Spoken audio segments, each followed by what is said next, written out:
Good morning, dear students. Welcome to the English Canvas. I'm delighted to have you all here as we explore the fascinating world of Edith Sitwell, one of the most remarkable, unconventional, and artistically daring poets of 20th century. In today's session, we'll journey through her life, major works, and distinctive literary style, understanding how she transformed poetry into a form of music, rhythm, and performance. Edith Sitwell was not just a poet, she was an artist who believed that words could sing, that the poetry could move like music, and the art could heal the soul. So stay tuned as we unfold the story of a woman who defied conventions, embraced individuality, and gave English poetry a sound and spirit of its own. So let's begin our exploration of Edith Sitwell, the poet of rhythm, faith, and imagination. And if you found this lecture helpful, then don't forget to like this video, share it with your friends and classmates, and subscribe to the channel. So, Edith Sitwell, she was born in 1887 and died in 1964. So, she was one of the most distinctive and eccentric figures in 20th century English poetry. She is known for her flamboyant personality, striking physical appearance, and experimental use of language. Sitwell carved a unique niche in modernist poetry. She stood apart from her contemporaries, both in her poetic vision and her dramatic public persona. Her poetry reflects a deep preoccupation with rhythm, sounds, and musicality, and her work often fuses the visual and the oral to create symphonic experience of the reader. So, Edith Louisa Sitwell, she was born on 7th September 1887 in Yorkshire into an aristocratic but deeply dysfunctional family. She was the eldest of the three Sitwell siblings, Osbert and Sacheverell Sitwell being the other two, who together became famous in English literary and artistic circles as the Sitwell Trio. Her parents, Sir George Sitwell and Lady Ida Sitwell, had an unhappy marriage. Her father was eccentric, authoritarian, and emotionally distant. Her mother, on the other hand, was more concerned with social life than with her children. From a young age, Edith Sitwell felt isolated and misunderstood, which later influenced her poetic themes of alienation and beauty. Her childhood was marked by strictness and repression. Her father even devised bizarre punishments and tried to correct her posture with an iron frame. This early trauma shaped Edith's lifelong rebellion against social and familial norms. If we talk about her education and early writing, so she was privately educated and began writing poetry as a teenager. Her early poems already displayed her fascination with rhythm and sound. She moved to London and immersed herself in the literary world, soon becoming known for her sharp wit and unusual style. During World War One, she began publishing poetry and edited the literary magazine Wheels from 1916 to 1921 with her brothers, which showcased avant-garde and modernist poets of the time. She became a prominent figure in London's literary and artistic circles during 1920s to 1930s. Her tall, gaunt figure, elaborate costumes, and commanding voice made her a public spectacle. She often read her poetry with dramatic intonation accompanied by music, creating a theatrical experience that blurred the boundary between poetry and performance. She was known for her independence, eccentricity, and her willingness to defy the conventions of femininity and literature alike. Yes. So, in her later years, Sitwell's poetry became more spiritual and reflective. She converted to Roman Catholicism in 1955, and she found solace in faith. She died on 9th December 1964 in London. She never married in her life. She remained deeply devoted to her art throughout her life. So let's talk about her major works. So Edith Sitwell's body of work includes poetry, criticism, and biography. Her poetry can broadly be divided into two phases: the early experimental period and the musician, later mystical humanitarian phase. So her early works uh, her early poetry was highly modernist and experimental, marked by her fascination with rhythm, sound and musical quality. So इनके early work में कुछ है, कुछ काम इनके बहुत important है जो हमें यहाँ इंक्लूड करने चाहिए. Facade and Entertainment, which was published in 1922. It is one of her most famous work. It was a collaboration with composer William Walton. It consists of a series of poems recited through a megaphone accompanied by music. The performance shocked and delighted audience with its playful absurdity, jazz-like rhythms and witty commentary on modern life. Sitwell describes this work as an attempt to mirror the the mechanical age in verbal sound. Second is Clowns Houses in 1918 and Wooden Pegasus. These collection highlights Sitwell's interest in sound pattern, world play and imagery. Her language was ornate and sometimes surreal surreal, and her poems were less about meaning and more about rhythm and emotional resonance. So let's talk about her major work. So after the 1930s, Sitwell's poetry took a more serious turn, moving away from pure sound experiments towards deeper spiritual and human themes. So the first major work is Still Falls the Rain. तो ये हमारे course में भी है, हमारे syllabus में भी है. It was published in 1941.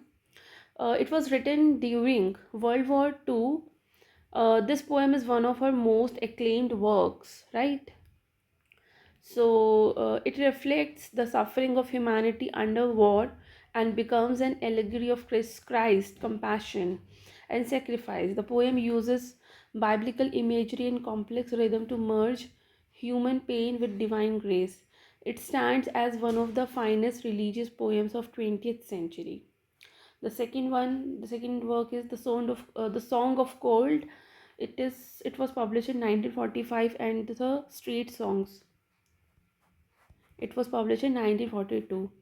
It's continued her exploration of human suffering, endurance, and faith. She integrates Christian symbolism with modernist techniques, showing a reconciliation of art and spirituality. A Poet's Notebook. It was published in 1943. It's a collection of her critical reflections on poetry and art, showing her deep understanding of aesthetics and form. The fourth one is The Canticle of the Rose. It was published in 1949. It's a lyrical and spiritual work that further reveals Sitwell's mystical leanings. So let's talk about her prose work. Sitwell also wrote biographies and essays such as Alexander Pope. इन्होंने ना काफ़ी सारी biographies लिखी थी.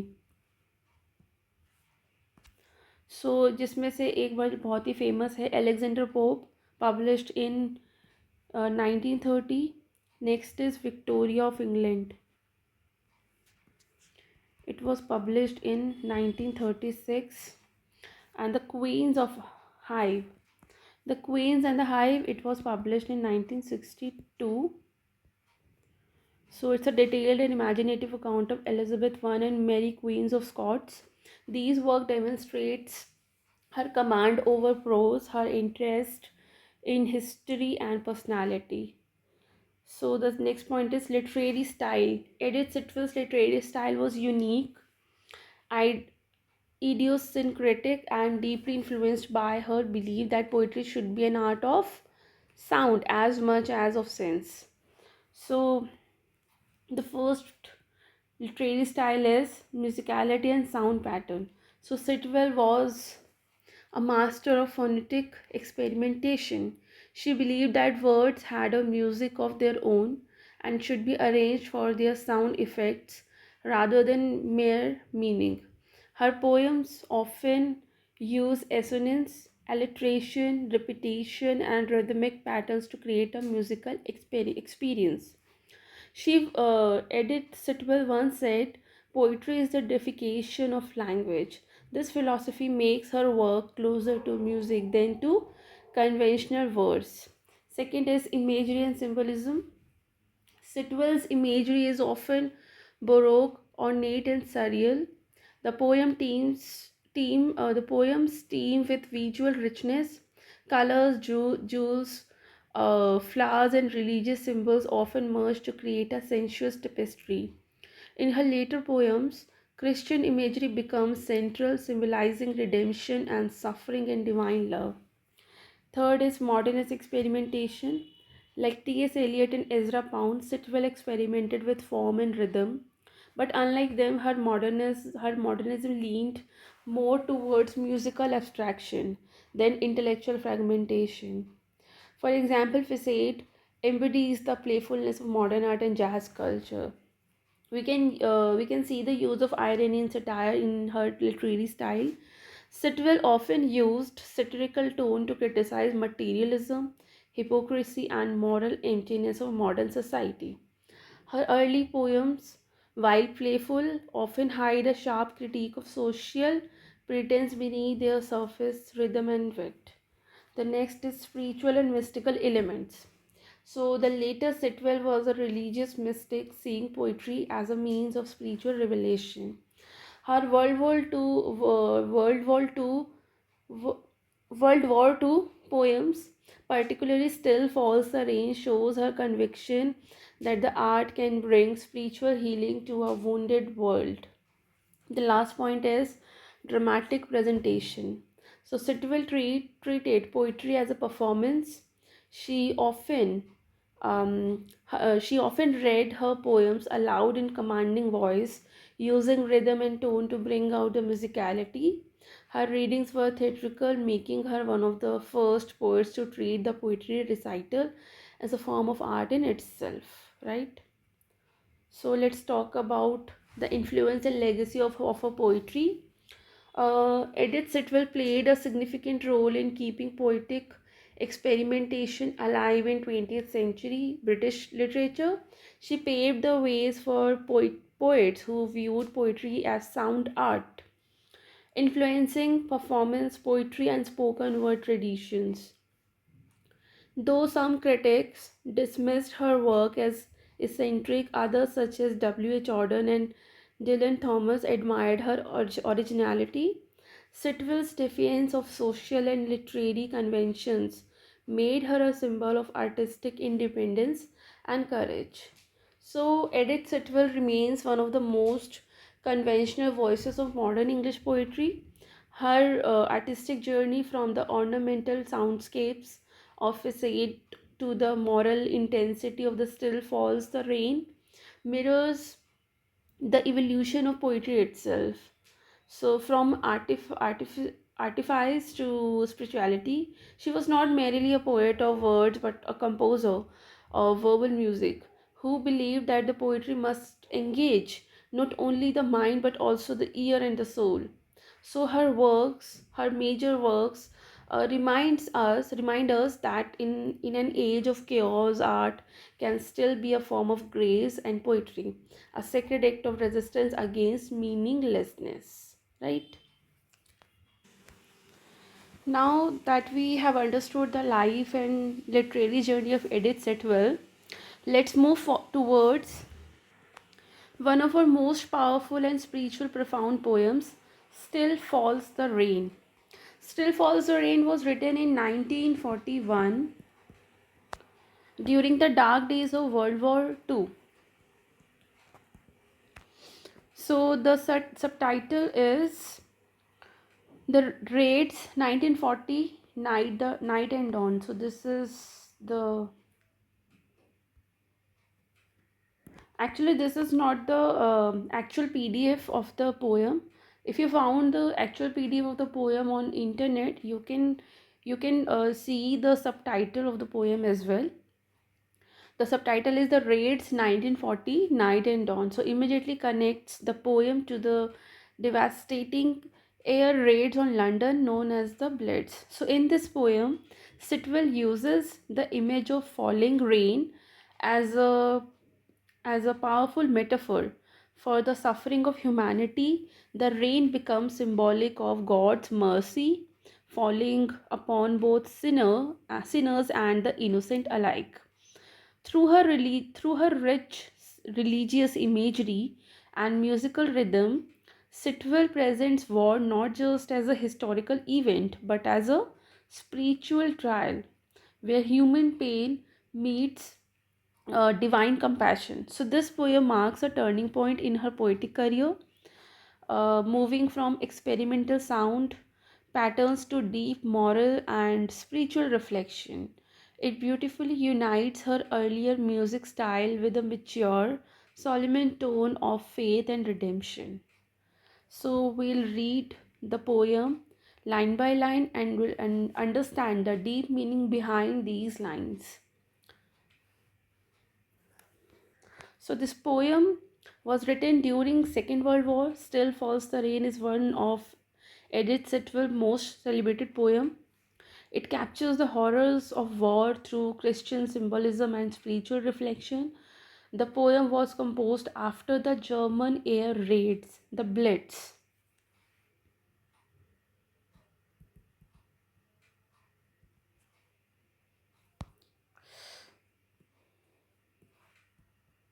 Blitz, right?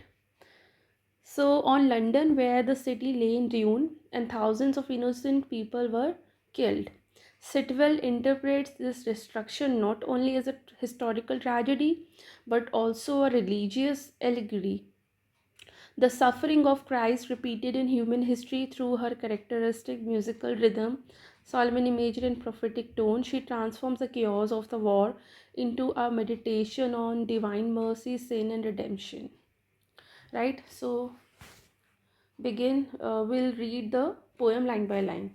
Still falls the rain, dark as the world of men, black as our loss, blind as 1940 nails upon the cross. So still falls the rain. Here the poem begins with the haunting repetition of the phrase still falls the rain. This is the title of the poem, and the poem itself begins with the same the repetition line. So this poem begins with the haunting repetition of the phrase still falls the rain. The word still,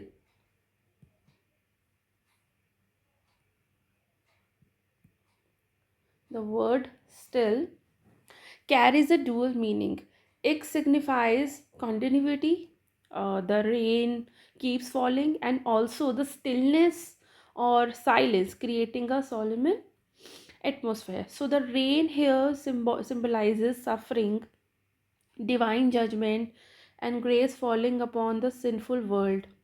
Sitwell's description, dark as the world of man and the black as our loss. It reflects the moral darkness of humanity during the war. So the striking image of the 1940 nails connects the year of 1940 to the crucifixion of Christ, which was on the cross. Um, It suggests that the world's sin and cruelty once again crucified the divine, a powerful fusion of contemporary history and with Christian myth. Right? The next stanza is still falls the rain. Again, this line is repeating here.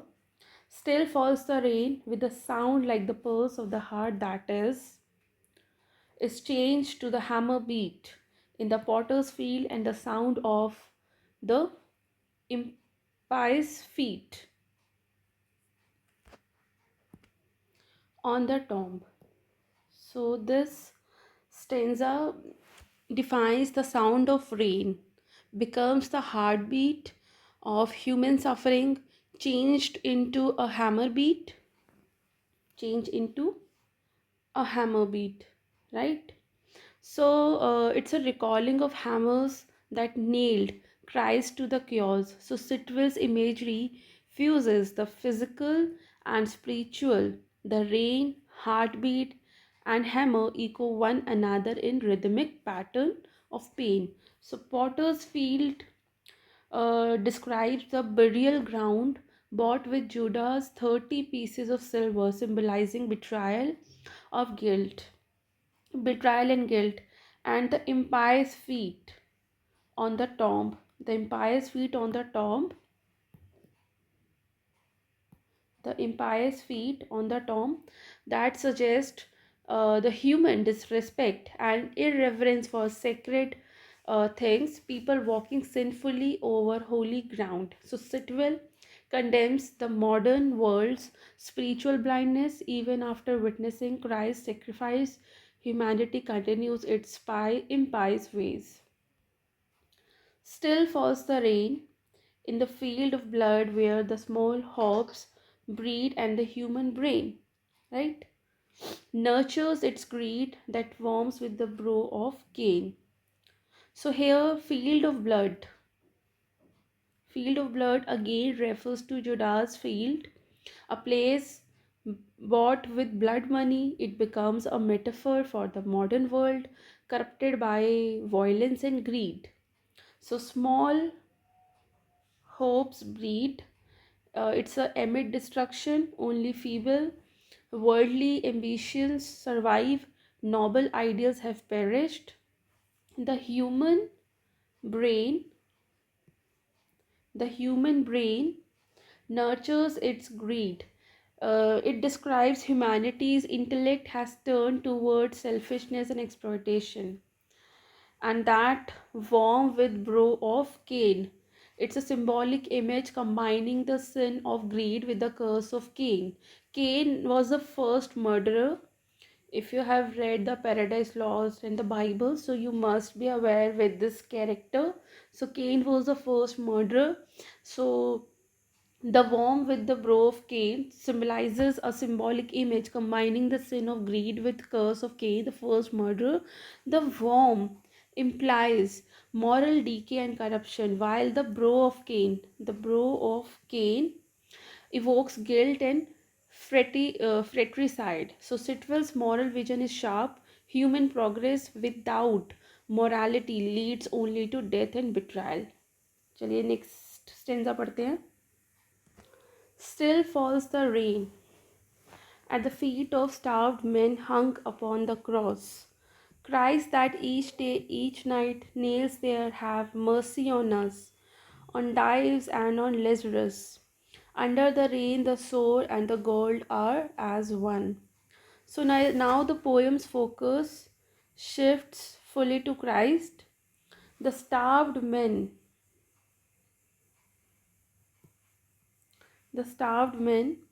hung upon the cross.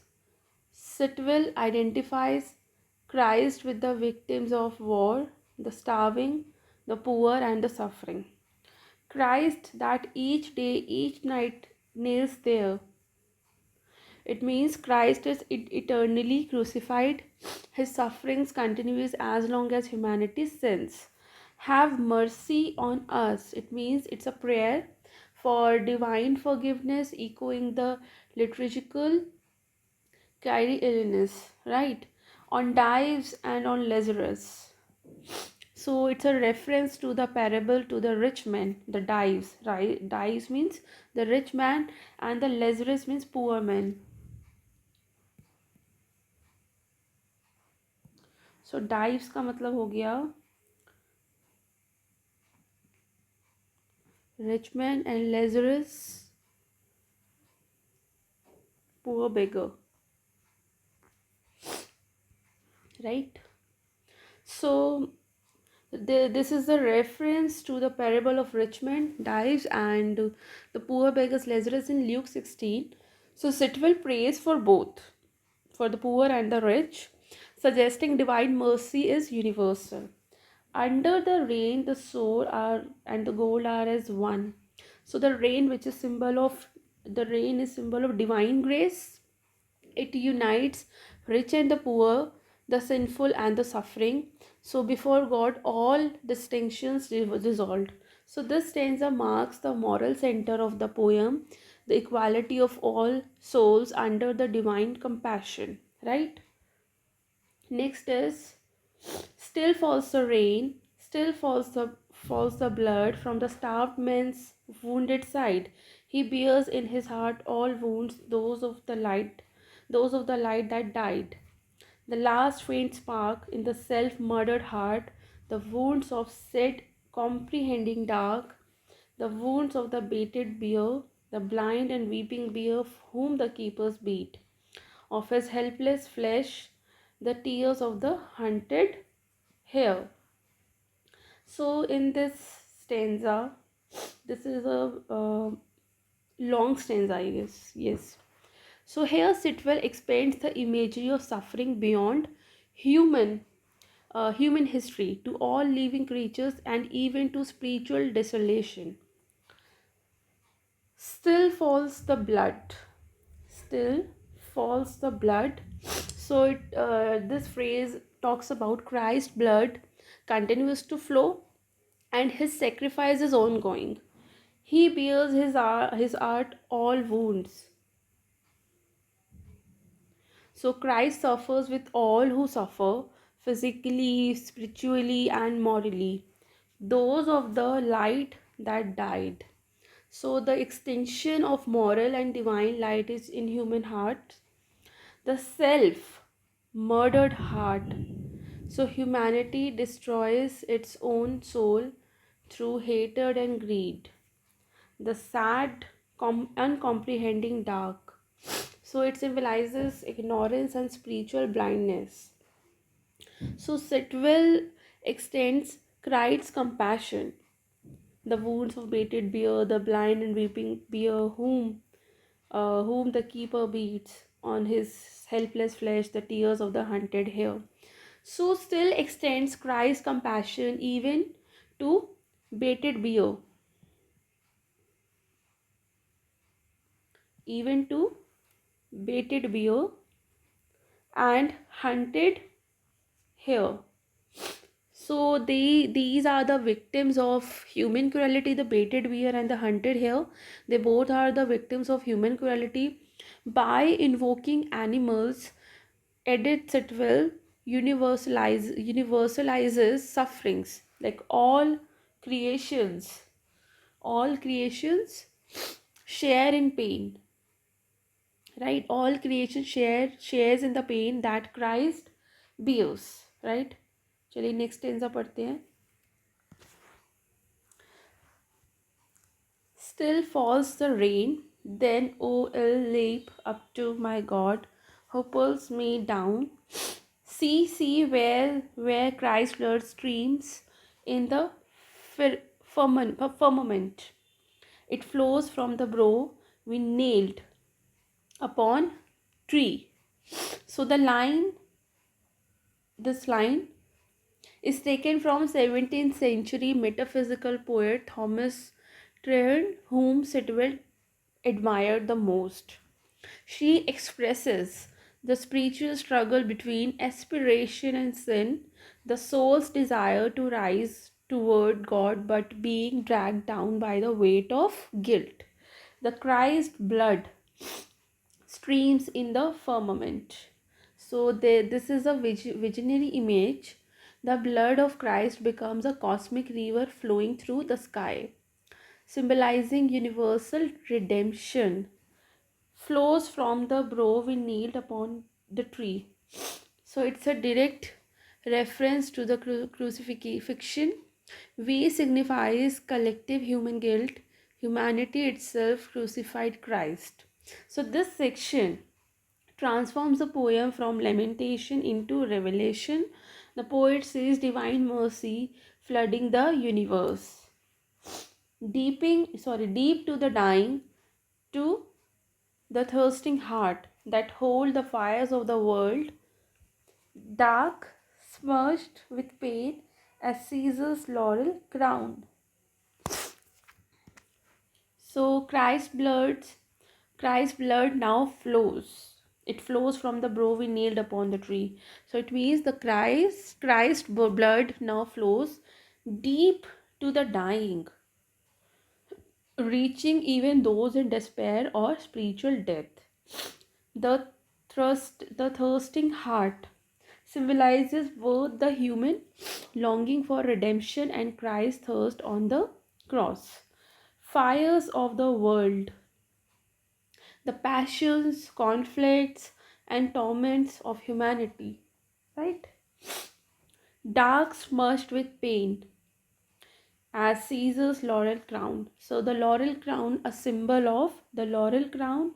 Caesar's laurel crown, a symbol of world glory, is sustained with blood and sin. So it's a critique of imperialism, pride, and war. So Sitwell contrasts earthly power from from Caesar with spiritual suffering of Christ, and this suggests that worldly triumphs are tainted while divine sacrifice is pure, right? Now, the last stanza of the poem is yes, the sound of the voice of one who, like the heart of men, once once a child who among beasts has lain. Still do I love, still shed my innocent light, my blood for thee. So the poem ends with a direct voice, the voice of Christ Himself. He speaks with gentle forgiveness and infinite compassion. The one who, like the heart of men, was once a child.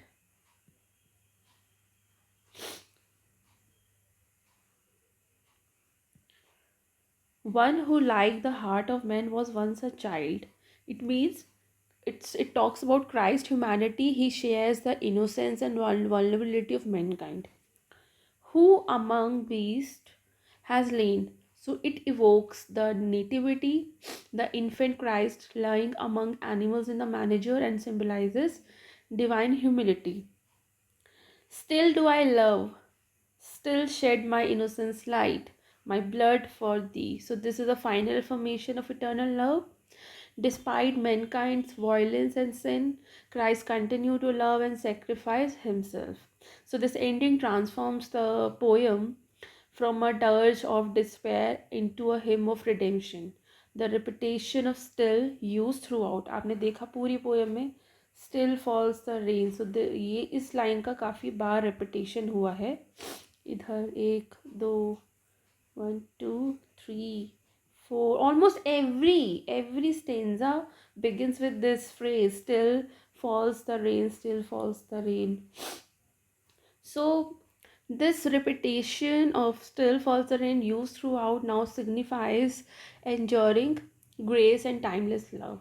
So this poem is explores human sin, divine compassion, right, and spiritual redemption. War becomes an allegory for the crucifixion of humanity itself, while rain and blood symbolize God's unending mercy. Religious symbolism भी यहाँ पर है, जैसे rain की बात हुई, rain, so rain symbolises God's mercy and sorrow, right.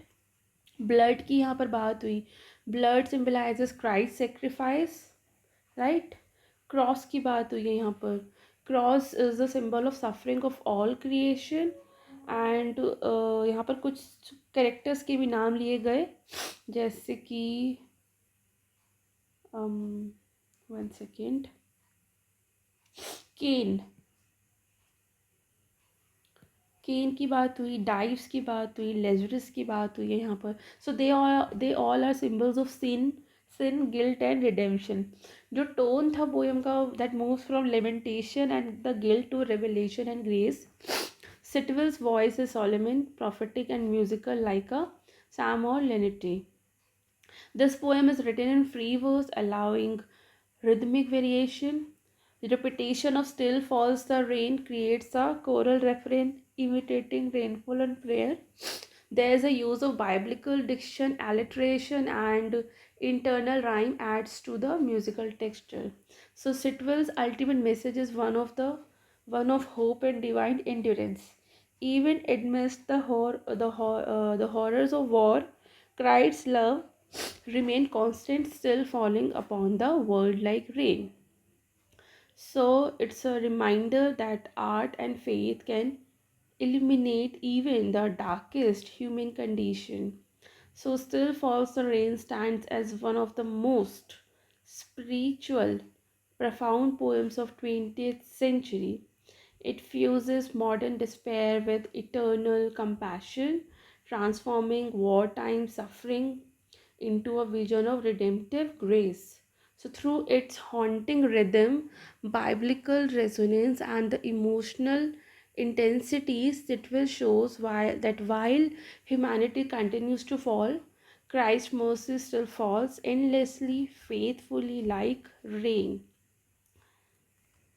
So now we have discussed Edith Sitwell's poem Still Falls the Rain in detail. Let's move on to a very important part of our preparation, answer writing strategies for previous year questions. So welcome to this segment where we learn how to frame powerful, structured and exam oriented answer, especially for the literary questions like those based on Still Falls the Rain.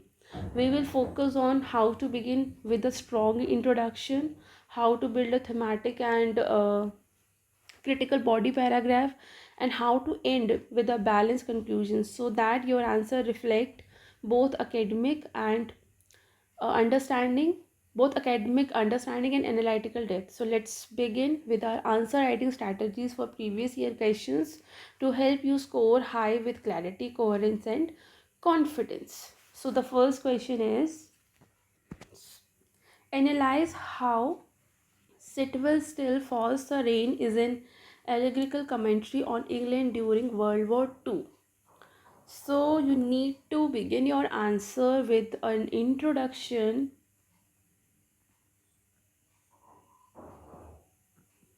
right? So in that introduction you can write, Edith Sitwell's Still Falls the Rain is not merely a war poem but a profound allegory of human suffering, moral decay and divine mercy.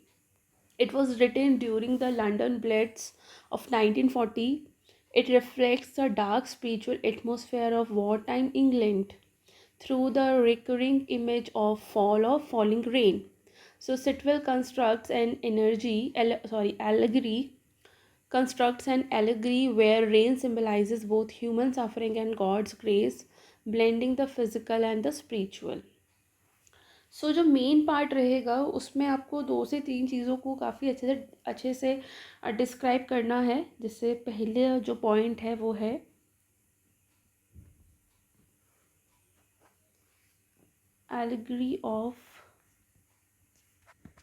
allegory of suffering. So the rain signifies the endless bombardment, destruction and tears of war-stricken England.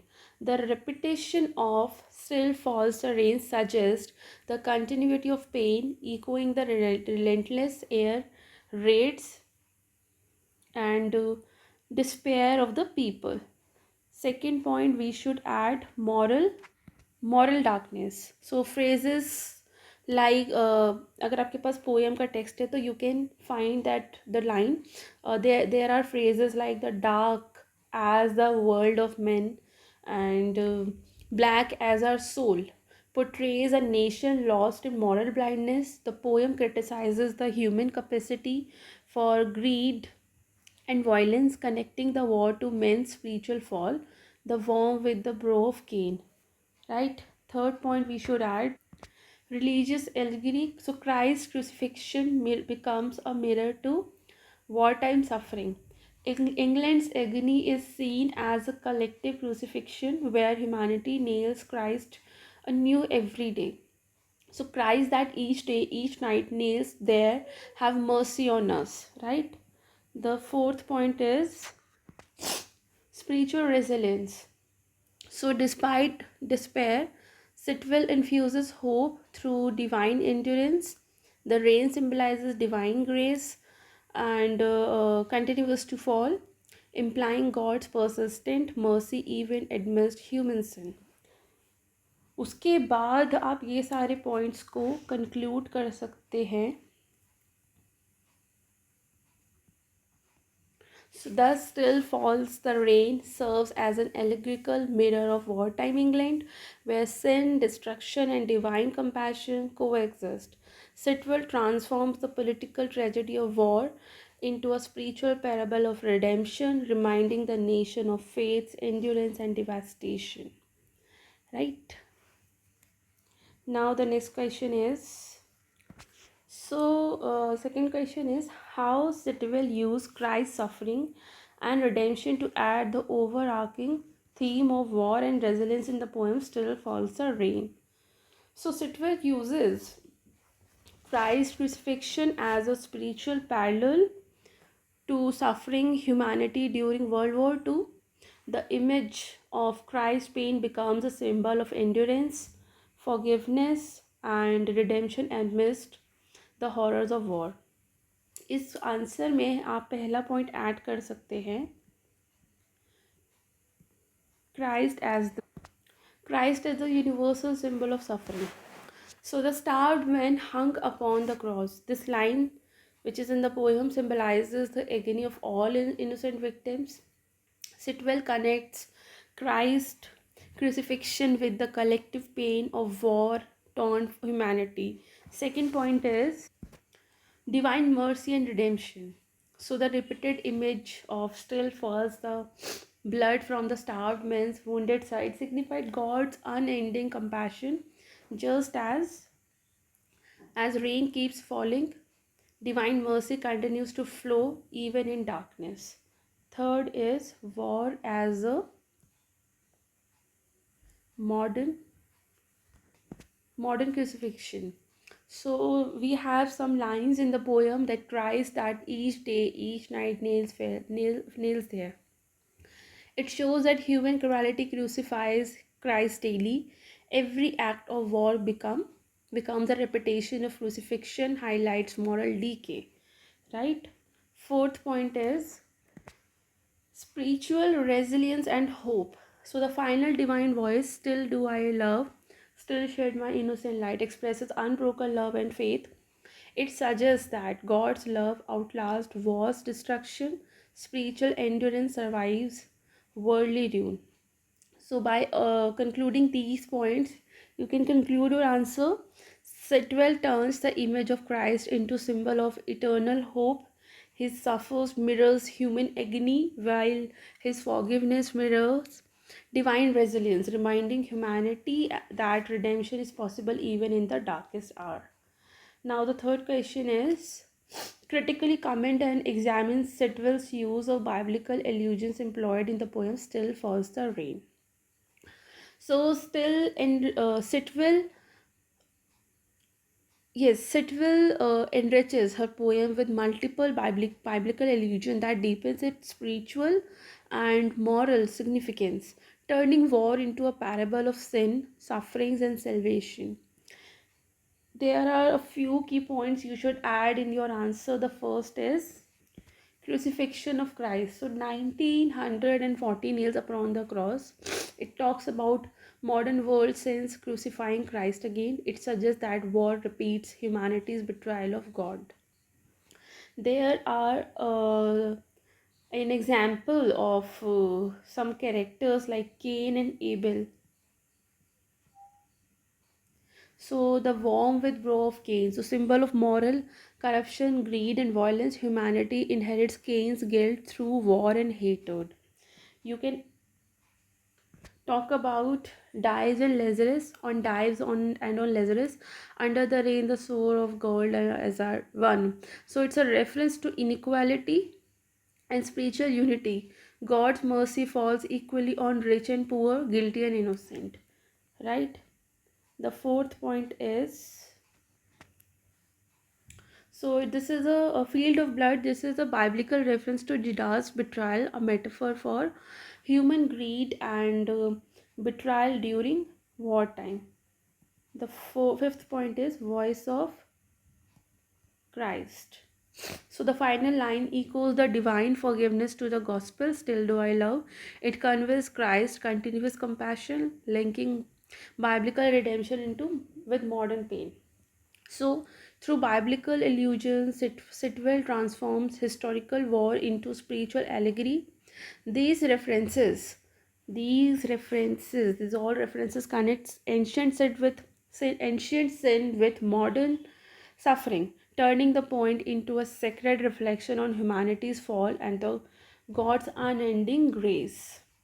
Now, the fourth and last question for this class is how Sitwell's use of free verse, repetition, varying line lengths, and contribute the poem's overall impact and meaning. So Sitwell's form and rhythm are not accidental; they mirror the emotional turbulence of war and enhance the spiritual tone of the poem. The structure itself conveys meaning.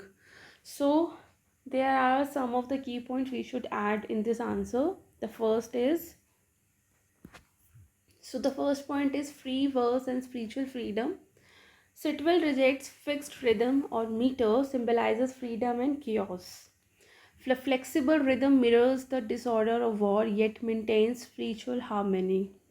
Repetition still falls the rain. It acts as a refrain that gives the poem a musical and meditative quality. It represents continuity of suffering and persistence of divine mercy. The repetition also mimics falling rain, which is constant, rhythmic, and cleansing. Third point is varying line lengths. So short lines create urgency and impact, long lines bring reflection and flow. This variation mirrors the uneven rhythm of human pain and faith.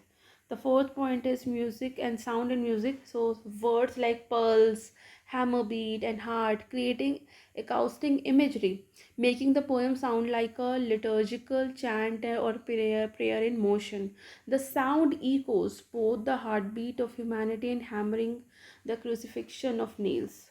So, Sitwell's form itself becoming a spiritual device, her rhythm, repetition, and free verse turn poetry into a musical lamentation and prayer. The structure and the structure mirrors the emotional heartbeat of war, an irregular wounded yet alive with hope. So here the class ends. So in today's class we explored the remarkable life journey of Edith Sitwell, beginning with her life, her biography, her major works, and distinctive literary style. Right. After that, we moved on to a detailed line by line explanation of her powerful and deeply spiritual poem, "Still Falls the Rain," understanding how it reflects the pain and faith and resilience of wartime England. Finally, we have discussed the previous year university questions, learning how to write strong, analytical, and well structured answers that combine thematic depth and critical insight. I hope this session helped you grasp Sitwell's poetic vision more clearly and also guided you in improving your answer writing skills. In our next class, we'll begin with a new topic, continuing our exploration with modern English poetry with fresh ideas and interpretations. If you enjoyed the class, if you found it useful, helpful, then don't forget to like this video, share it with your friends and classmates, and subscribe to the channel to stay updated with upcoming lectures.